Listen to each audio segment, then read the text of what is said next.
The warning lights flashed red across Deho's cockpit. His cargo ship shuddered as another system failed. He slammed his fist against the control panel and cursed under his breath.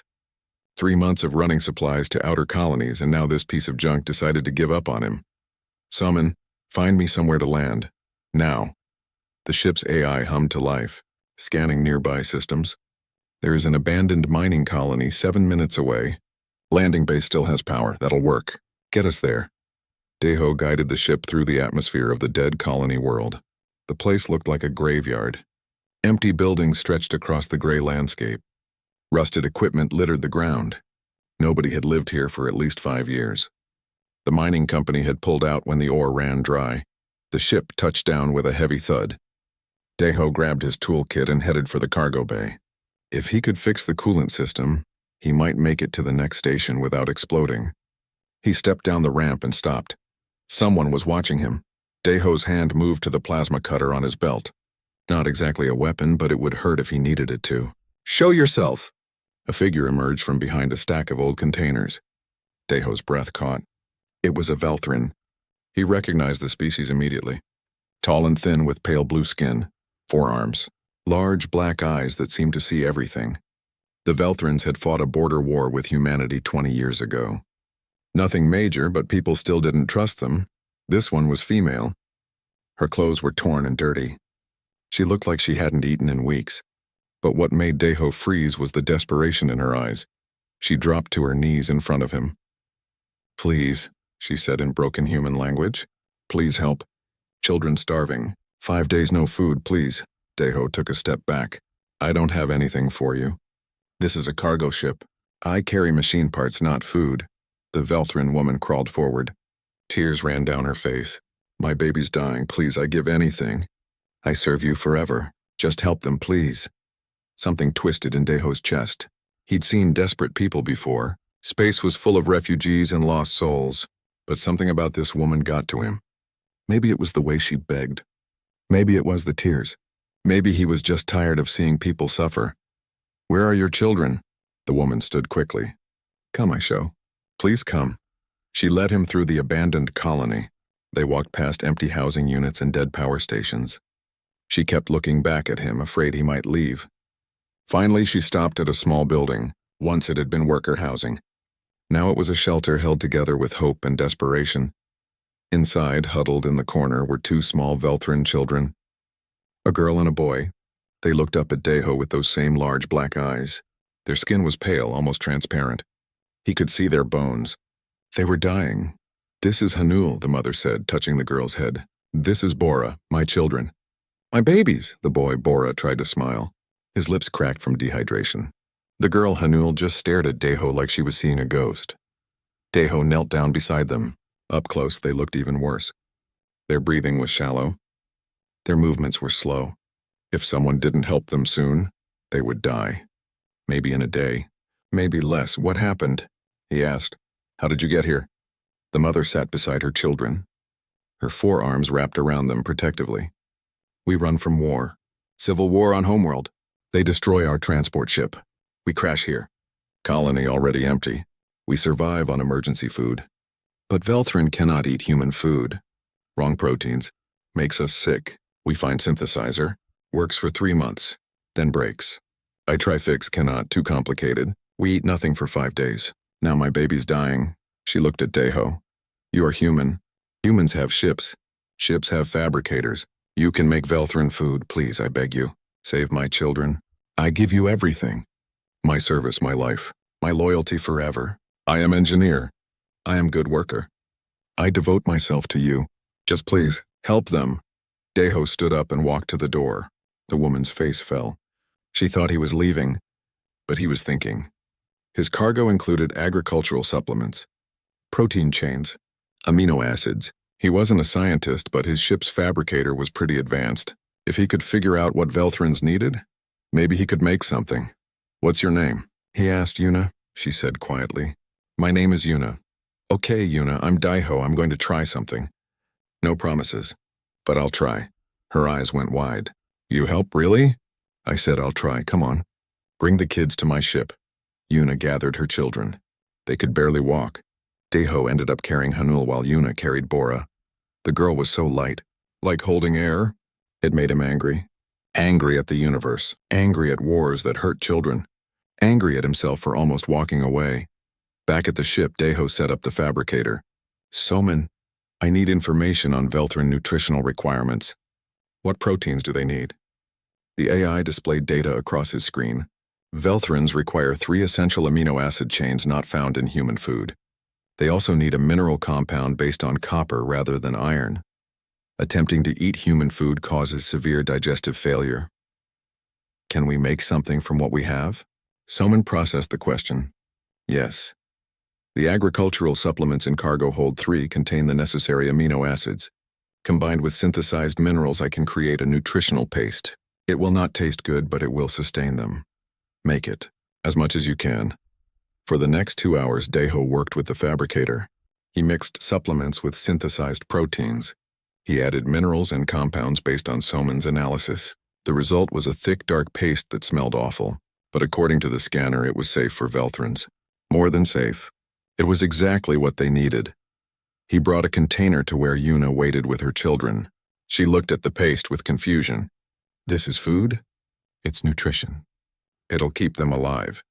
They should eat slowly. Their stomachs need to adjust. Yuna took the container with shaking hands. She scooped a small amount and fed it to Hanul. The girl swallowed. Then she took another bite. And another. Suddenly she was crying and eating at the same time. Bora reached for the container, desperate for his share. Yuna watched her children eat. Tears poured down her face. She looked at Deho and said something in her own language. Then in human words, thank you. Thank you. Thank you. I am yours now, forever. You saved my children. I devote to you. Deho shifted uncomfortably. You don't owe me anything. I just did what anyone would do. But even as he said it, he knew it wasn't true. Most people wouldn't have helped. Most people would have kept flying. Most people didn't stop for refugees from enemy species. He'd made a choice, and that choice was about to change everything. Deho watched the children eat. They devoured the nutritional paste like it was the best meal in the galaxy. Maybe to them it was. When you were starving, anything edible became a feast. Hanul finished her portion and looked up at him with grateful eyes. Bora fell asleep with paste still on his face. Yuna couldn't stop crying. She held her children close and repeated the same words over and over in her language. Deho didn't need a translator to know she was thanking whatever gods the Velthrins believed in. They need to rest now, he said. Let them sleep. We can talk after. Yuna nodded and carried both children to a corner of the cargo bay. Deho had set up some emergency blankets there. Not comfortable, but better than the cold floor of the abandoned colony. Within minutes, all 3 of them were asleep. The children from exhaustion and relief. Yuna from weeks of stress finally releasing. Deho returned to the cockpit. He slumped into his chair and rubbed his eyes. What had he just done? He'd picked up refugees. Refugees from a species that humanity had fought a war with. Refugees who were supposed to be registered and processed through official channels. This could cost him his shipping license, maybe even land him in jail, Soman, he said. Get me a secure line to Station Command. I need to talk to G1. The screen flickered to life. A tired-looking woman appeared. She was in her 40s with short black hair and a permanent frown. G1 handled supply logistics for the entire sector. She was also Deho's supervisor, and she didn't like complications. Deho, your ship was supposed to arrive 3 days ago. Where are you? I had engine trouble. Made an emergency landing at Mining Colony 7. G1's frown deepened. That place has been dead for years. What's really going on? Deho took a breath. I found refugees. A Velthrin mother and 2 children. They were starving. I helped them. Silence. G1 stared at him through the screen like he'd grown a second head. You found Velthrins? And you helped them? Please tell me they're not on your ship. They're on my ship, Deho, you idiot. Do you know what you've done? Transporting non-registered aliens is illegal. Transporting Velthrins without proper authorization is even worse. There are treaties, protocols. You can't just pick up refugees because you feel bad for them. The children were dying. Then you should have reported it to the proper authorities. Let them handle it. By the time the authorities got here, those kids would be dead. I had the resources to help. So I helped. G1 closed her eyes and pinched the bridge of her nose. I cannot authorize this. Regulations are clear. You need to leave them where you found them and continue your route. That's an order.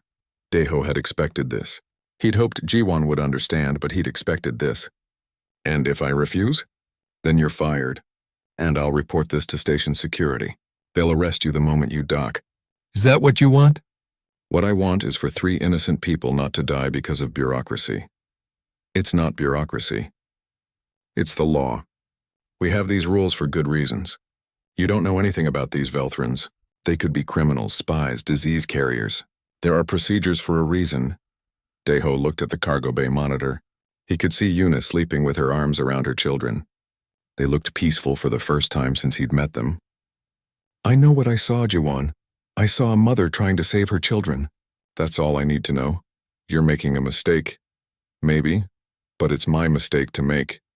Jiwon's expression softened slightly. Deho, I understand you want to help, but this is bigger than one family. If you break the law, there will be consequences.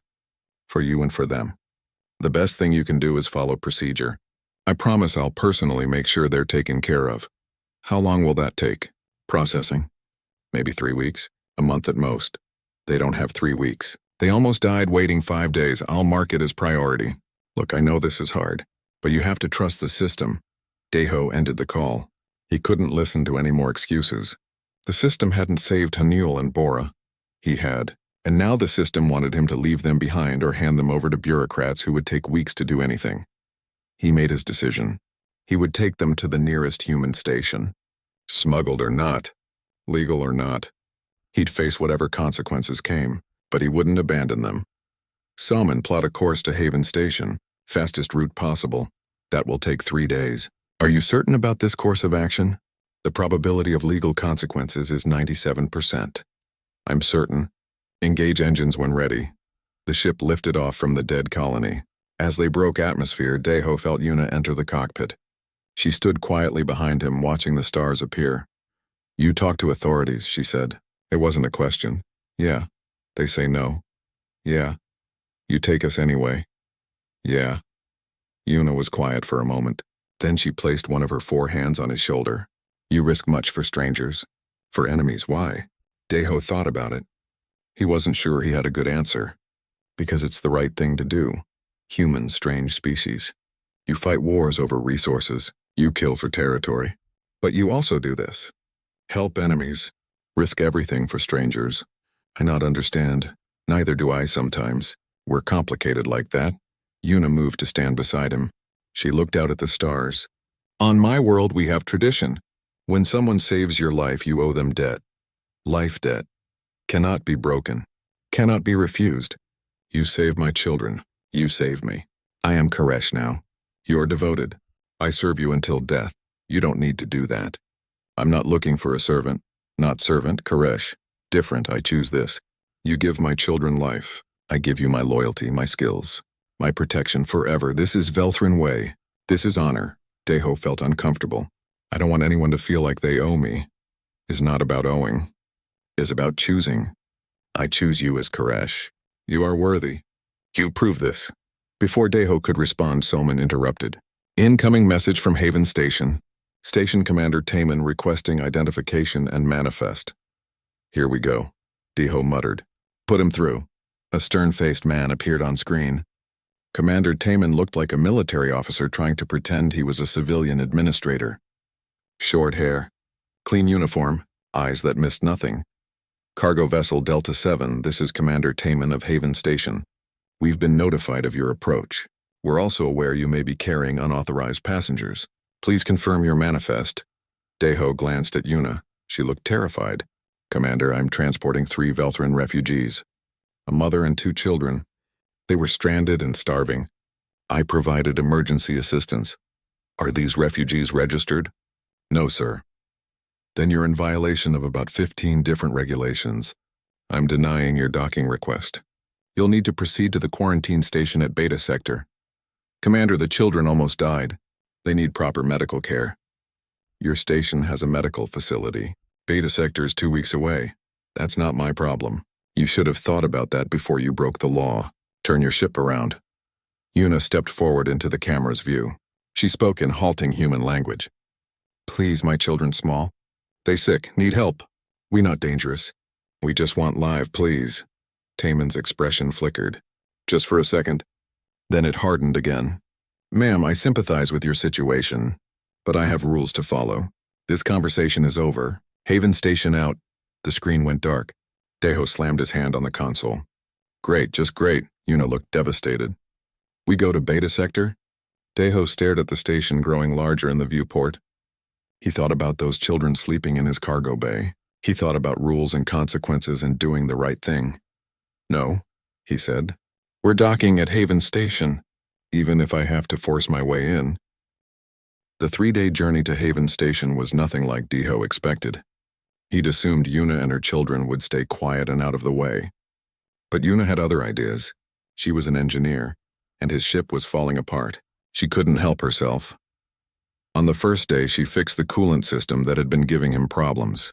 She did it in 2 hours without asking permission. Deho found her elbow deep in the engine compartment, her forearms working on different components at the same time. What are you doing? He asked. Fixing, she said simply. Coolant leak here, and pressure valve broken. Easy fix. I've been trying to fix that for 3 months, and because you fix wrong way. Human engineering good but complicated.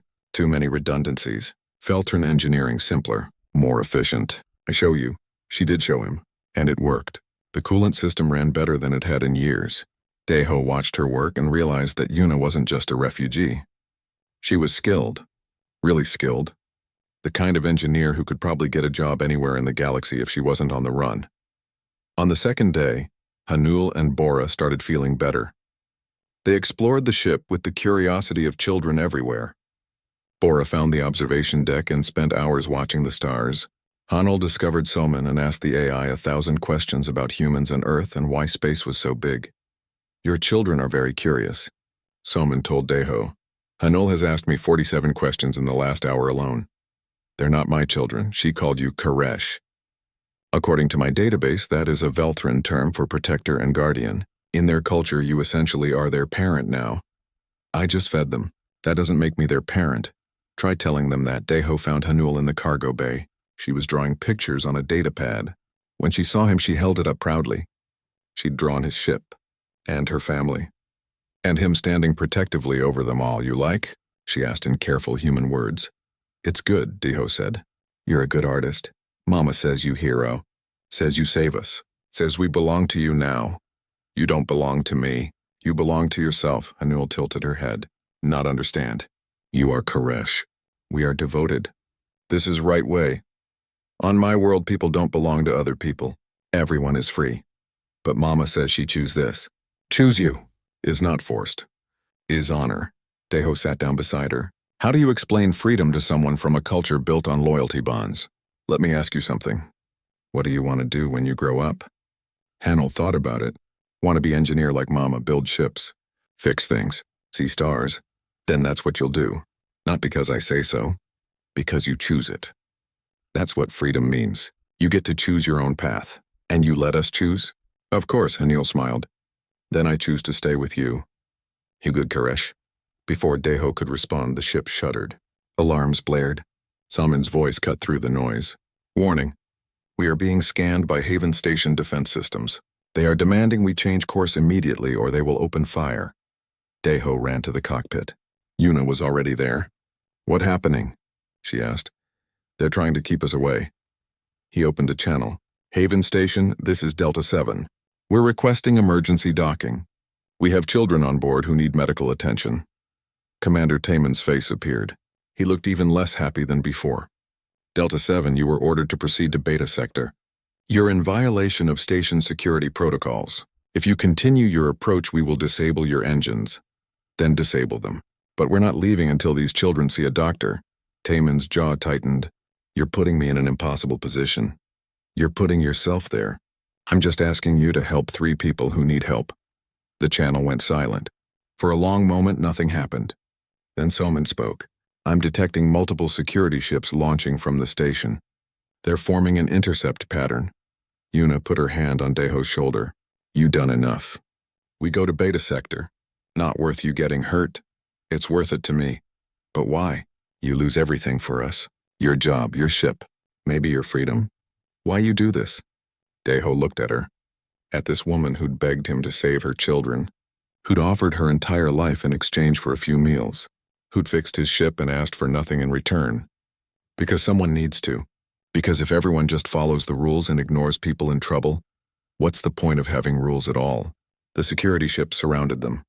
Deho waited for the weapons lock, waited for the warning shot, waited for the end of his short career as a smuggler. Instead, Taman's voice came through again. Delta 7, against my better judgment, you're cleared for emergency docking. Bay 7, you will be met by security personnel and medical staff. You and your passengers will be detained pending investigation. Do you understand? Understood. Thank you, Commander. Don't thank me yet. You're in serious trouble. The security ships escorted them to the docking bay. As they descended, Deho could see dozens of people gathered outside. Station personnel, security, and something else. Civilians, regular people. They were watching. The ship touched down. Deho stood and looked at Yuna. Whatever happens next, I want you to know something. You don't owe me anything. You're not my servant or my property. You're a person, and you deserve to be treated like one. Yuna smiled. It was the first real smile he'd seen from her. You not understand Velthran way. I know I am person. I know I am free. But I choose this. Choose you, not because I must, because I want. You give my children life. I give you my loyalty, my friendship, my trust. This is Koresh Bond. This is sacred. The cargo ramp lowered. Commander Taman stood there with a security team. Behind him, a woman in medical uniform rushed forward. She had kind eyes and moved with the confidence of someone who'd dealt with emergencies before. I'm Dr. Yunji, she said. Where are the children? Yuna brought Hanel and Bora forward. Yunji knelt down and examined them quickly. They're malnourished and dehydrated but stable. Let's get them to medical bay immediately. As Yunji led the children away, Taman stepped forward. Deho, you're under arrest for transporting unauthorized aliens, violation of quarantine protocols, and ignoring direct orders from station command. Deho held out his wrists. Understood. But before Taman could restrain him, something unexpected happened. A voice called out from the crowd. Don't arrest him. He saved those children. Another voice joined in. He's a hero. He did the right thing. More voices. More support. The civilians who'd gathered to watch were now protesting. Taman looked uncomfortable. People, please. This is a legal matter. Return to your duties. Nobody moved. They just stood there watching, protecting Deho with their presence. Taman sighed. This is going to be a long day. Dr. Yunji's medical examination took 6 hours. She tested every aspect of Hanul and Bora's health. Blood work, tissue scans, psychological evaluation. When she finished, she called a meeting in Commander Taman's office. Deho sat in a holding cell nearby, but Taman allowed him to attend via video link. Yunji looked exhausted. The children are severely malnourished. Their bodies were beginning to shut down. Another 2 days without proper nutrition, and they would have died. There's no question about that. They also show signs of trauma, night terrors, anxiety, classic symptoms of people who've experienced war and displacement. Taman rubbed his temples. So Deho's actions saved their lives, unquestionably. If he hadn't helped them, we'd be looking at 2 dead children right now. That complicates things legally. Self-defense and emergency intervention are valid justifications for breaking protocol, but the law is still the law. A new voice cut through the room. The law will have to wait. Everyone turned. A tall man in expensive clothes stood in the doorway. He had the look of someone used to being the smartest person in the room. Diplomat Minho had arrived from the capital. Taman groaned. Minho, I should have known they'd send you. I'm here to resolve this situation before it becomes an incident. Commander, may I speak with the Velthran woman? She's with her children in medical bay. Bring her here. We need to understand exactly who we're dealing with. 20 minutes later, Yuna sat in the office. She looked small and scared. Minho studied her like she was a puzzle to solve. Your name is Yuna. You're a refugee from the Velthran Civil War. How did you end up on that abandoned colony? Yuna explained her story. She spoke slowly, making sure her human words were clear. She'd been a scientist working for the Velthran government. When the war started, different factions wanted her expertise. One faction wanted her to develop biological weapons. She refused, so they tried to force her. She ran with her children. Bought passage on a refugee transport. The ship was attacked and destroyed. Only a few escape pods made it out. Hers crashed on the mining colony. And you've been there for how long? Minho asked. 4 months. Maybe 5. Time hard to track. Why didn't you send a distress signal? I did, many times. No one answer. I think because I am Velthrin. Humans not trust us. So no one come. Minho made notes on his datapad. You said you worked for the government. In what capacity? Biological research. I study alien microorganisms. Try to understand how life adapts to different environments. Pure research, not weapons. Never weapons. But someone wanted you to make weapons. Yes, Warlord Keth, he controls research division now. He want to use my work to create bioweapon. Target specific species. I refuse, he threatened my children. So I run. Deho watched through the video link. That's why you're so scared. You're not just a refugee. You're running from someone specific. Before anyone could respond, the station's alarm system activated. Someone's voice came through the speakers. Alert, Velthrin warship entering the system. They're hailing the station. Taman ran to the command center. Everyone followed. On the main screen, a massive warship appeared. It bristled with weapons. The design was intimidating. Built for war. This is Warlord Keth of the Velthrin Sovereignty. We've tracked a fugitive to your station, the criminal scientist Yuna and her offspring. She is wanted for treason and theft of government property. Surrender her immediately or face consequences. Yuna went pale. He found me. Taman opened a channel. This is Commander Taman of Haven Station. The individuals you're referring to have requested asylum. We're processing their case according to human law. Keth's face appeared on screen.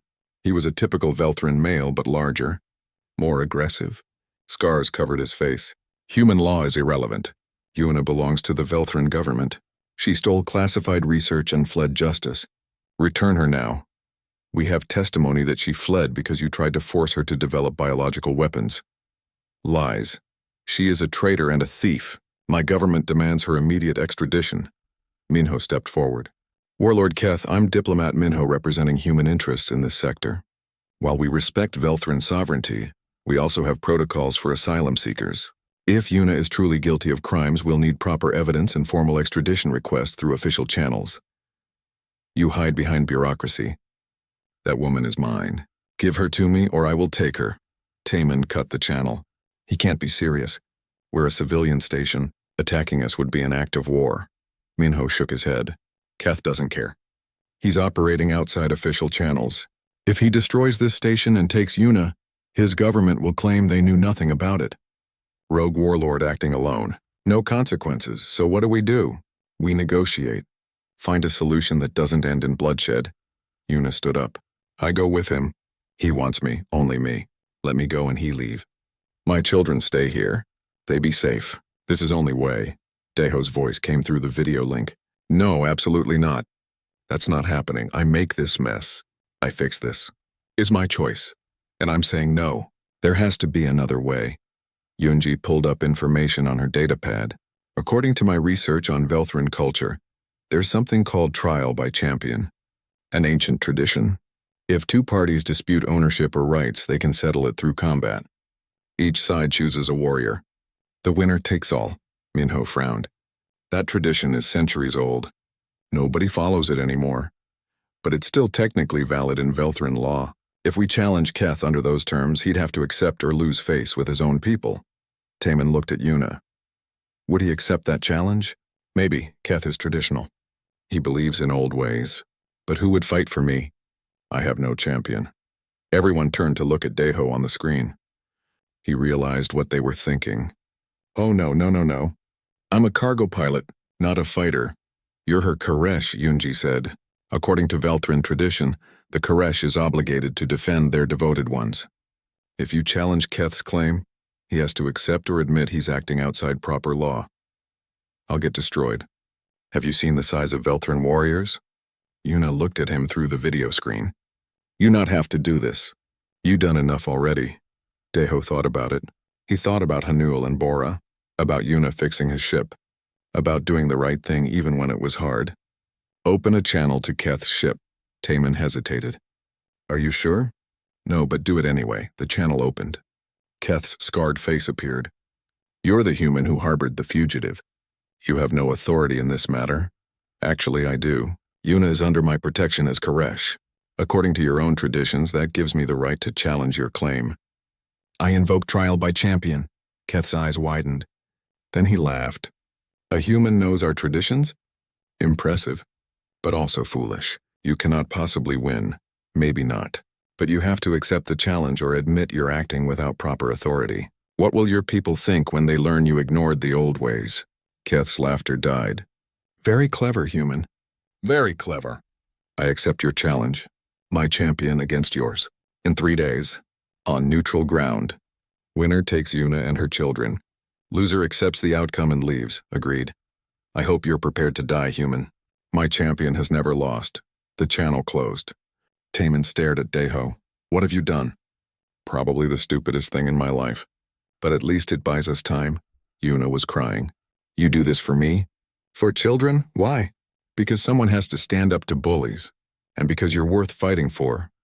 Minho pulled up combat records on his screen. Keth's champion is a warrior named Riktar.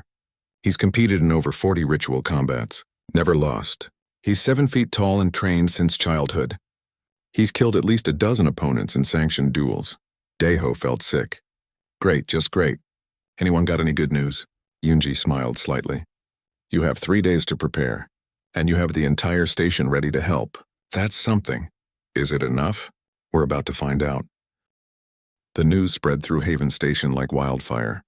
A human cargo pilot had challenged a Velthran warlord to save a refugee family. People couldn't stop talking about it. Some thought Deho was a hero. Others thought he was suicidal. Everyone agreed it was the craziest thing they'd seen in years. Deho sat in his cell feeling the weight of his decision. 3 days until he faced a trained warrior who'd never lost a fight. 3 days to prepare for something he had no business attempting. He'd been in a few bar fights. That was the extent of his combat experience. The cell door opened. A woman walked in. She was in her 50s with sharp eyes and a military bearing. Heejin was Haven Station security chief. Before that, she'd been special forces. The real deal. The kind of soldier who'd done things she couldn't talk about, so you're the idiot who challenged a warlord. She said, that's me. You know you're going to lose. Everyone keeps telling me that. Heejin studied him. But you did it anyway. Why? Because nobody else would? Because those children deserve to live without fear. Because sometimes you have to stand up even when you know you'll fall down. That's either very brave or very stupid. Probably both. Heejin smiled. Good answer. I'm going to help you.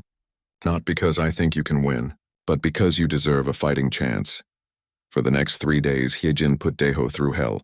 She taught him basic combat principles, not fancy moves or complex techniques. Simple things. How to move. How to balance. How to see an opponent's intentions. How to turn disadvantages into advantages. You can't beat Riktar with strength, she explained. He's bigger, faster, and trained. But you have something he doesn't. You're human. We're unpredictable. We adapt, we improvise. We refuse to quit even when we should. Use that. They practiced in the station's cargo bay. Heejin came at him again and again. Every time he fell, she made him get up. Every time he made a mistake, she corrected him. By the end of the first day, Deho could barely move. Everything hurt. On the second day, Woojin arrived. He was an old friend who worked as a station engineer. He'd heard about Deho's situation and came to help. I've been working on something, he said. A protective exosuit. It's technically legal for the trial. The rules say no weapons or powered armor. But this is just protection. Reinforced joints. Impact absorption. Nothing that violates the combat code. The exosuit was a masterpiece. Light enough to move in. Strong enough to take hits. It wouldn't make Deho stronger, but it might keep him alive a little longer. How long did it take you to build this? Deho asked. Didn't build it. Modified it. Been working on it for 2 days straight. Didn't sleep. Figured you needed it more than I needed rest. Why? We barely know each other anymore, Woojin shrugged. Because what you're doing matters. You're fighting for people who can't fight for themselves. That's worth losing sleep over. The station's children made him good luck charms. Little drawings and folded paper. Things that meant nothing in a fight but everything to morale. Even people who didn't know him stopped by to offer encouragement. Haven Station had adopted him as their champion. Yuna visited every day. She watched him train. Watched him fall. Watched him get up again. On the evening before the trial, she brought her children to see him. This is because of us, Hanel said. You get hurt because of us. Deho knelt down to her level. I'm not getting hurt because of you. I'm fighting for you. There's a difference, but why? We just refugees. We nothing special. You're wrong about that. You're very special. You're brave enough to keep going after everything you've been through. That's worth fighting for. Bora hugged him. You best Koresh ever. That night, Yuna performed a ceremony. She mixed phosphorescent compounds from station supplies. Then she painted symbols on Deho's arms and face. They glowed faintly in the dark. These marks show you are Koresh. In Velthran culture, very sacred. Mean you are protector, guardian, defender of those who cannot defend themselves. You wear these marks with honor. I don't know if I'm worthy of that honor. You prove worthy every day. When you find us. When you feed children. When you refuse to abandon us. When you challenge Warlord. You not just worthy. You example of what Koresh should be. Deho looked at the glowing marks. What if I lose tomorrow? Then you lose with honor. You fight with courage. My children know someone thought they worth fighting for. That matter more than winning. I'm scared, Yuna. I'm terrified. Being scared, not weakness. Being scared and fighting anyway is strength. You have this strength. I see it. Everyone see it. You just need believe it. The morning of the trial arrived. They transported everyone to a neutral space station between human and Velthran territory. An old trade platform that had seen better days. Now it served as the site for an ancient ritual. The combat arena was simple, a large open space. No weapons, no tricks. Just two fighters and the outcome of everything riding on the result. Riktar waited in the center. He was massive, 7 feet of muscle and bone. His skin had the darker blue of Velthran warriors. Scars covered his arms. He'd fought so many battles that his body was a map of violence. Deho walked out wearing his exosuit. The glowing marks on his face and arms made him look like some kind of tribal warrior. Hanel and Bora watched from behind a protective barrier. Yuna stood with them, her 4 hands gripping the rail. Commander Taman served as the neutral arbiter. This is a trial by champion under ancient Velthran law. The combatants will fight until one surrenders or cannot continue. Medical teams stand ready. The winner's claim will be honored by both parties. Is this understood? Both fighters nodded. Then begin. Riktar moved first. He was fast for his size. The first hit sent Deho flying. He crashed into the arena wall. The exosuit absorbed most of the impact, but he still felt it. Everything Hyejin had taught him immediately seemed useless. Riktar charged again. Deho rolled aside. Barely. The warrior's fist dented the metal floor. Deho scrambled to his feet. He tried to remember his training. Move. Balance. Adapt. He lasted 30 seconds before Riktar hit him again, and again. Each blow felt like being hit by a vehicle. The exosuit cracked. Warning lights flashed. Deho tasted blood. From the observation area, Hanel screamed, "Koresh, get up! Please get up!" Deho heard her voice. He looked over, saw her crying, saw Bora holding his sister, saw Yuna's face full of anguish and hope. He stood up. Riktar seemed surprised. "You should stay down, human. I don't want to kill you." "Then don't." Deho charged. It was reckless. Stupid. Exactly what Hyejin had told him not to do. But it caught Riktar off guard. Deho wasn't fighting like someone trying to win. He was fighting like someone who refused to lose. Deho's charge wasn't elegant. It wasn't tactical. But it was unexpected. Riktar had fought dozens of opponents. All of them fought with skill and technique. This human fought with desperation and heart. The warrior stepped aside easily, but Deho wasn't aiming for him. He was aiming for the arena support column. He grabbed it and swung around using momentum to redirect himself. His foot caught Riktar in the side. Not hard enough to hurt, but hard enough to make a point. Humans could be unpredictable. Riktar smiled. Clever, but clever won't save you. He came at Deho with renewed intensity. Each strike was calculated, each movement efficient. He was a machine built for combat. Deho tried to dodge, tried to move like Hyejin taught him, but he was too slow, too inexperienced. Another hit sent him sprawling. The exosuit systems flickered. Multiple warnings. Structural integrity at 40%. Deho forced himself to stand. His legs shook. Blood ran from his nose. Every part of his body screamed to stay down, but he heard Haniel crying, heard the crowd from both human and Velthran observers watching, heard Yuna whispering prayers in her language. He stood up. Riktar paused. Why do you keep standing? You cannot win. Accept defeat with dignity. I'm not fighting to win. Deho gasped. I'm fighting because they're worth it. Worth dying for? Worth everything. Something changed in Riktar's eyes. Respect, maybe. Or confusion. He'd fought warriors who wanted glory, warriors who wanted honor. But this human just wanted to protect refugees he barely knew. It didn't make sense to someone raised in warrior culture. Deho noticed the change, noticed Riktar hesitating. Hyejin had told him to look for moments like this, moments where emotion trumped training. He moved, not attacking, just repositioning, keeping the support column between them. Running now? Riktar asked. Adapting. The fight continued. Deho couldn't hurt Riktar. His hits were nothing compared to the warrior's training, but he could frustrate him, make him work, use the environment. Hyejin had taught him that combat wasn't just about hitting. It was about controlling space, managing energy, making your opponent fight your kind of fight. Deho used the arena. He climbed on equipment, ducked behind obstacles, made Riktar chase him. It looked cowardly, but it was strategy.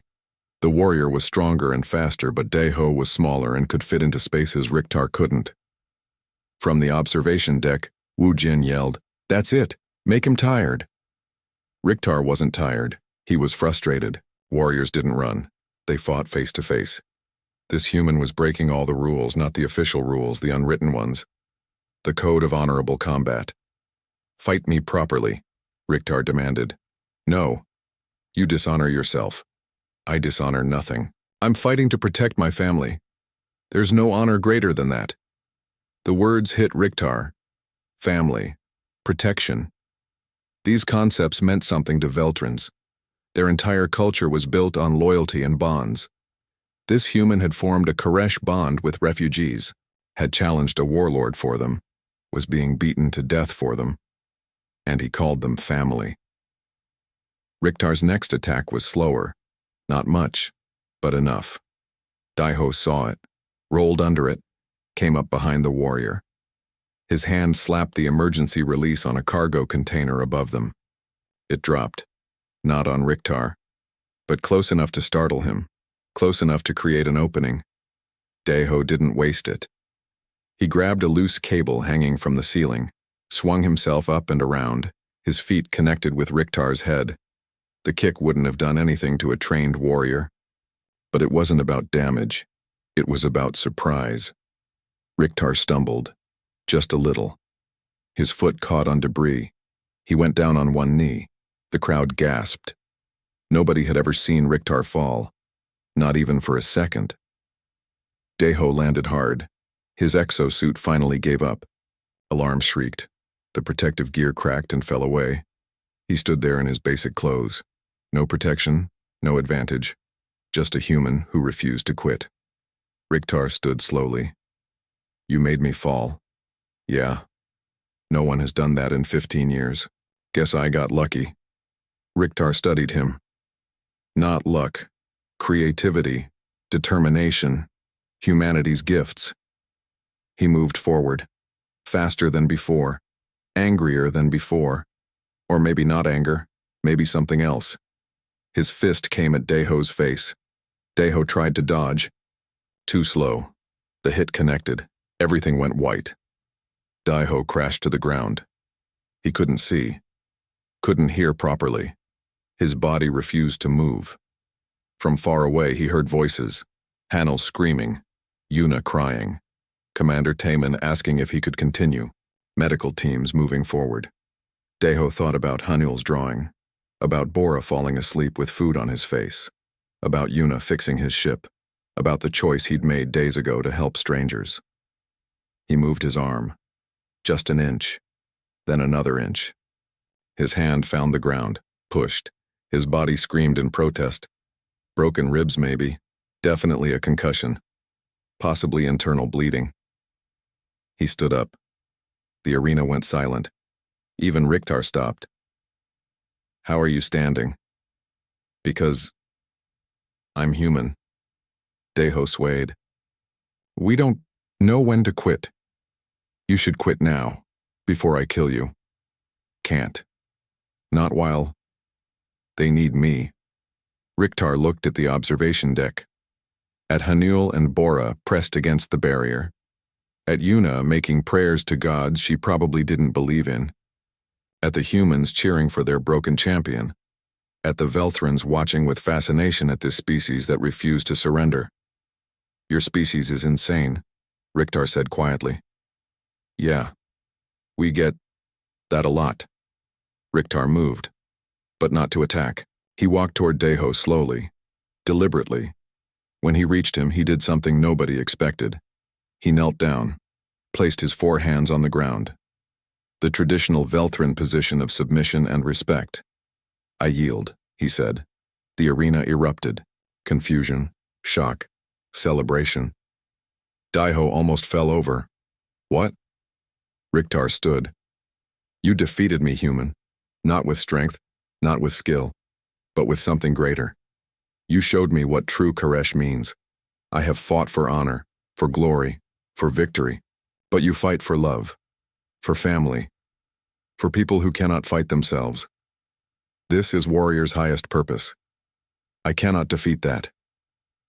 He turned to where Warlord Keth watched from a private box. The trial is complete. The human wins. Yuna and her children are his by right and law. Keth's face twisted in rage. You dare defy me? I dare honor the old ways. The ways you claim to follow. This human is more Velthron than you are. He embodies what we once were before we became conquerors. I will not strike him down for being what we should be. Medical teams rushed in. They caught Deho as he finally collapsed. Yunji ran scans. Multiple fractures, severe concussion, internal bruising. You're going to be in medical bay for a week. Did I win? Technically, Richter yielded. So yes. You won. Good, that's good. He passed out. His last thought was of Hanul's smile. Deho woke up 3 days later. Every part of his body hurt. He was wrapped in so many medical devices that he looked like a science experiment. But he was alive, and according to the monitor beside him, healing well. Yuna sat next to his bed. She'd been there the entire time. You wake, she said. Her eyes were red from crying and lack of sleep. Yeah, barely. You stupid human. Brave stupid human. I'll take that as a compliment. The door opened. Hanul and Bora ran in. They climbed carefully onto the bed, avoiding all the medical equipment. They hugged him gently. Koresh alive, Bora said. You scared us, Hanul added. Thought you'd die. Takes more than that to kill a cargo pilot. Commander Taman entered with Diplomat Minho. They both looked serious. We need to discuss what happens next, Taman said. Keth accepted the trial's outcome, but he's not happy about it. Is he going to cause trouble? Minho pulled up a screen. It showed Keth's warship. He posted on official Velthron channels, declared that human interference has corrupted the trial. He's gathering support from other warlords, claims humanity is harboring criminals and disrespecting Velthron law. So nothing's really solved. Actually, something unexpected happened. Show him. Taman played a video. It showed Richter addressing a large crowd of Velthrons. I fought the human called Deho. He defeated me not with strength but with principle. He showed me that we Velthrons have lost our way. We claim to honor the old traditions, the Koresh bonds, the sacred duty to protect the weak. But when this human actually lived those values, we called him criminal. I say we are the criminals. We have become what we swore to fight against. The crowd cheered. Other Velthron warriors stood with Richter. They declared their support for his message, for reformation, for returning to the true meaning of their traditions. It's spreading, Minho said. Across Velthron space, young warriors are questioning their leaders, demanding change. Keth's credibility is damaged. Because I got beat up? Because you showed them a better way. Humans are weird like that. You inspire people just by being stubborn. Another alert came through, this one from human space. Admiral Soyon's face appeared on screen. She was the commander of the entire sector's defense fleet. Commander Taman, I'm bringing ships to Haven Station. We've monitored the situation. If Keth makes a move against that station, humanity will respond. Admiral, that could start a war. That's why it won't. Keth knows if he attacks a civilian station over refugees, he'll face the entire human fleet. He's a warlord, not an idiot. He'll back down. You're risking a lot for 3 refugees. Soyon smiled. We're not doing it for 3 refugees. We're doing it because that cargo pilot showed us what humanity should be. We don't abandon people in trouble. We don't let bullies win. We stand up even when it's hard. That's worth risking for. Over the next week, something amazing happened. Ships arrived at Haven Station. Not military ships.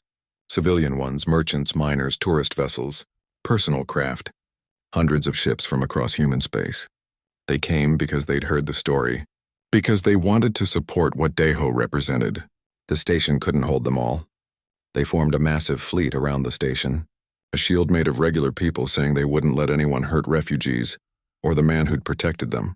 Keth's warship sat at the edge of the system, watching, calculating. One warship against hundreds of civilian vessels backed by a military fleet. The math was simple. He withdrew, but something else happened on his ship. His own crew mutinied. Richter led them. You have dishonored us, he told Keth. You turned sacred traditions into tools of oppression. No more, we choose a different path. The mutiny succeeded. Keth was arrested by his own warriors. Richter took command. His first act was to open communications with Haven Station. I offer formal apology to Yuna and her children, to the human Daiho, and to all who suffered under our corruption of Velthrin traditions. We begin reform today. 2 months later, Daiho was healed enough to leave Medical Bay. Haven Station threw a celebration. Not just for him, for everyone who'd stood together, for the idea that ordinary people could make a difference. Yuna stood beside him at the ceremony. She'd been granted full asylum. So had her children. More than that, dozens of other Velthrin refugees had arrived at the station. People who'd heard the story and knew they'd be safe. Haven Station lived up to its name. What will you do now? Commander Taman asked Daiho. You're famous. Could probably get any job you want. Daiho looked at his old ship. Then at Yuna. I'm going back to running cargo. Someone has to deliver supplies to the outer colonies. Just you, me and my engineer, and my family. Hanul and Bora ran up.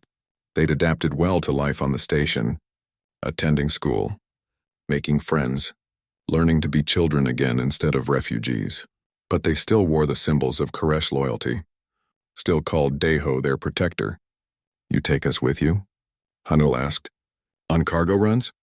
When you're older. Right now you need to focus on school. But we want to help, Yuna laughed. Let them come sometimes. They need to learn engineering. And they need to understand the stars. Cannot do that in classroom alone. Daiho agreed. Over the following years, they became a strange little family. A human pilot and a Velthrin engineer raising 2 alien children, while running cargo across the galaxy. People who met them couldn't quite understand it. But they didn't need to understand, it worked. The story of the cargo pilot who'd challenged a warlord became legend. Humans told it as an example of their values. Velthrins told it as a cautionary tale of losing their way and finding it again. Other species heard it and wondered about these strange humans who'd risk everything for refugees. One day, 10 years later, Daiho watched Hanul and Bora help another refugee family aboard his ship. The refugees were from a different species, fleeing a different war, but the story was the same. People in trouble who needed help. Yuna stood beside him, still his engineer, still his friend. No longer his devoted servant, but his equal partner. Do you regret? She asked. That day you land on colony? That day you find us? Daiho thought about everything that had happened. The fights, the pain, the fear, the changes. Best wrong turn I ever made. Not wrong turn. Was right turn. Was meant to be. Maybe. The ship's engines hummed to life. New refugees settled into the cargo bay. New stories beginning. New families forming. Daiho guided the ship out of dock and into the darkness between stars. Behind them, Haven Station glowed. A beacon for the lost, a sanctuary for refugees, a symbol of what happened when one person chose to help instead of looking away, and ahead of them the infinite possibilities of space. More colonies to visit, more people to meet, more chances to do the right thing. Hanel came to the cockpit. She was 17 now, nearly an adult. She'd become a skilled engineer like her mother.